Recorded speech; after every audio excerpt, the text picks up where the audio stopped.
Did you know that every 3 minutes, a Canadian is diagnosed with diabetes? My uncle and my grandmother have struggled with this disease for most of their lives. And by the time I'm done presenting my 3 minutes up here, another one of our loved ones could get a call from the doctor and say that they have diabetes too. Diabetes is a serious, lifelong illness where insulin cannot be used properly. And insulin is the hormone responsible for maintaining normal sugar levels. So without it, sugar accumulates in the bloodstream, and this can have severe consequences on our health. Conventional treatments for diabetes include insulin injections. However, the #1 cause of death among diabetic patients continues to be cardiovascular disease. In fact, 1 out of 3 people living with diabetes will die from a cardiac-related event. The culprit behind such an alarming statistic is something called free radicals. Now, free radicals are these dangerous, cell-damaging molecules that our bodies produce in response to some sort of stress. For instance, we all know what it's like when there are tons of exams and deadlines upon us, right? I know that for me, I get super stressed out, really overwhelmed, and frustrated.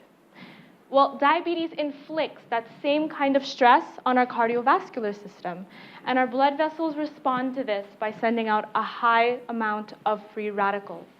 This leads to irritation and plaque buildup, both of which narrow the arteries, ultimately leading to a heart attack, a stroke, or even premature death.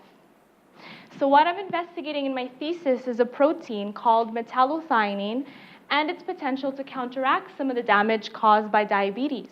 And it's able to do this by helping to eliminate free radicals. I'm also investigating the effects of exercise, and what I found so far is that performing exercise on a regular basis can actually increase the levels of metallothionein proteins.